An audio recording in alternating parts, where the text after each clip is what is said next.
Hey, it's Wes. Today we have a series of new tripods from Sirui. This took me a little longer to put together than expected because I didn't want to just, throw some information and some flashy B-roll up onto the screen. I had to create a whole new rating system to make sure I could objectively review tripods, taking an analytical look at reviewing tripods. Let's get into it. First of all, we're going to look at what is ostensibly the flagship of the tripods that we're looking at, and that is the ST-124 from Sirui. This tripod has a lot of features, some of them new-ish, that you won't see in a lot of other things. But we're going to keep it all organized, as always, starting with build quality. Here we have a carbon fiber tripod that has mostly metal leg locks. We have retractable metal spikes, we'll look closer at those later. Got aluminum shoulder locks, retractable, removable center column. This one comes with the VA5 video head for smooth tilting and panning, womp womp. Got a aluminum hook on the bottom here. And the claim to fame for this one is that it is a waterproof tripod. We're gonna put that to the test real soon. Sorry, Sirui. Can't let anyone get away with a claim like that. What makes it waterproof? Well, let's take it apart and have a closer look. So as you can see in here, there is a little O-ring at the bottom of every leg lock to keep water from ingressing into it. We'll take it out into the field and get a little wet. I'll get wet, tripod will get wet.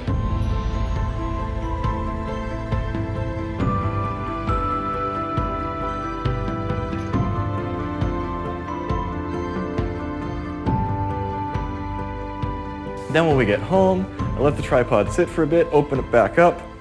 There is water inside the legs. I suspect that the O-rings aren't quite tight enough, and so they do ingress some water. That's unfortunate. And I also wonder if lateral pressure, this leg is still damp after it's been a week. If lateral pressure on the O-ring changes whether or not it's sealing. I feel like this was lab tested but not field tested. We have an O-ring on the top and on the bottom of each leg lock. Kudos for trying.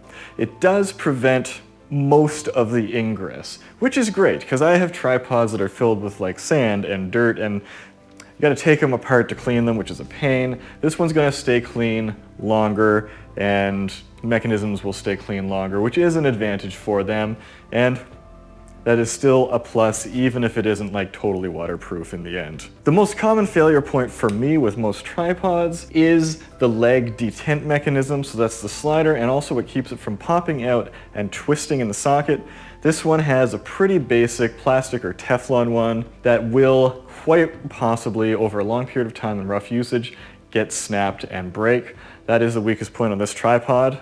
So for build quality, I'm gonna give this a 9 out of 10. Moving on to the feature set, and again, this is a tripod that has a ton of features. We've already talked about the waterproof system. This one folds down to 48 centimeters, has a max height of 166 centimeters. Let's get it out and see how fast we are here.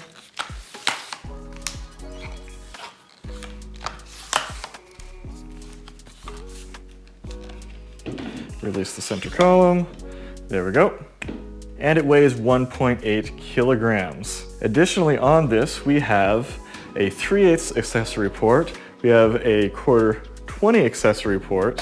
We have the very cool built-in retractable spike feet. Most tripods for the retractable feet, the rubber section moves, but this one it actually screws the spike in and out. That's pretty cool. Up top here, you might think that one of the features is that it has an Arca-Swiss plate. It does not. This is a custom plate. So while this plate can be used on an Arca-Swiss mount, the mount itself cannot take Arca-Swiss plates. Confusing. Now I have seen this plate before on other video-centric tripods, but I hate it because got a ton of Arca-Swiss plates.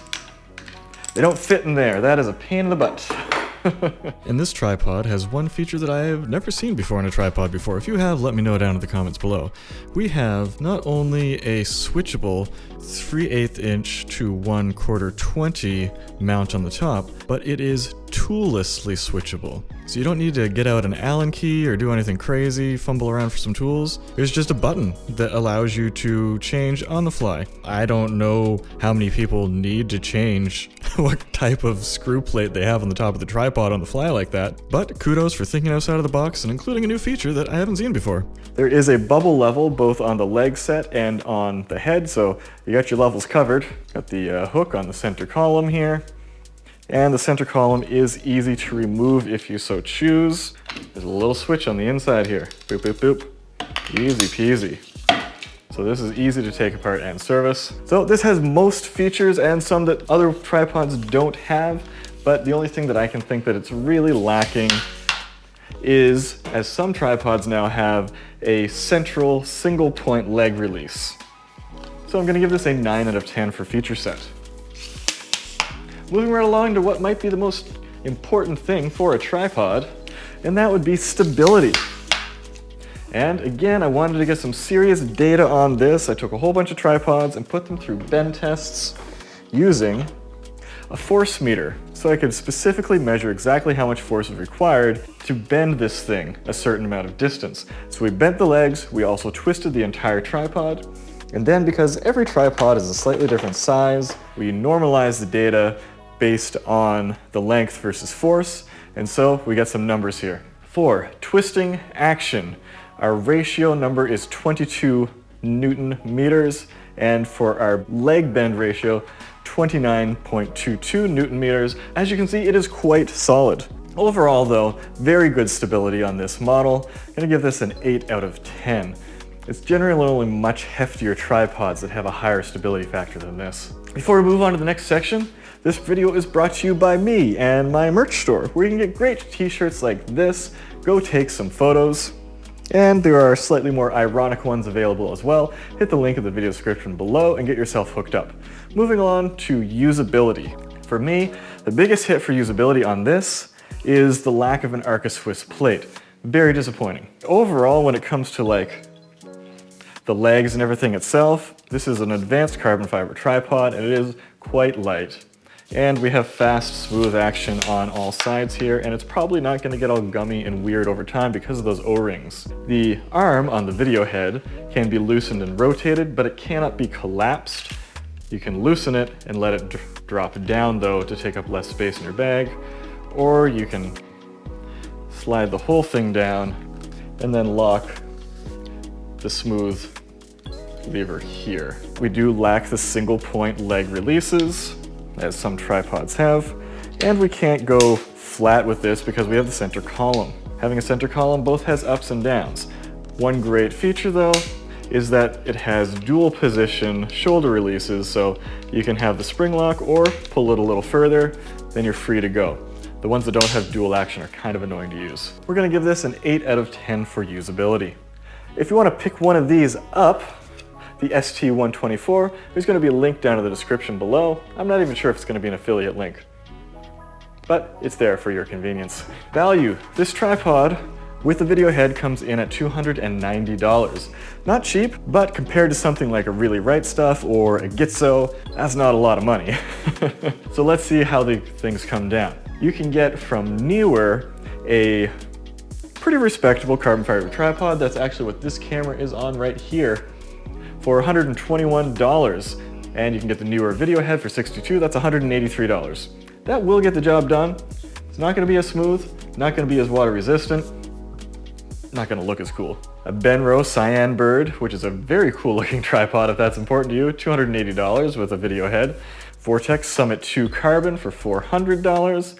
Vanguard VO2 Pro for $190, and Manfrotto MT190 with a 3-way head, $760. How did I choose these ones? These are all best sellers, so these are tripods that people are actually buying. So for value, this comes in at 8 out of 10.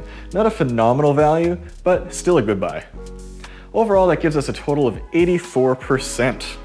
And if we bring up our chart here, which is a little bit scant right now because I have a lot more work to do filling this out to create some good comparisons, that is a solid score for a solid all-arounder tripod, and one that's probably going to last longer than a lot of tripods. I am slightly concerned about the long-term viability of these O-rings.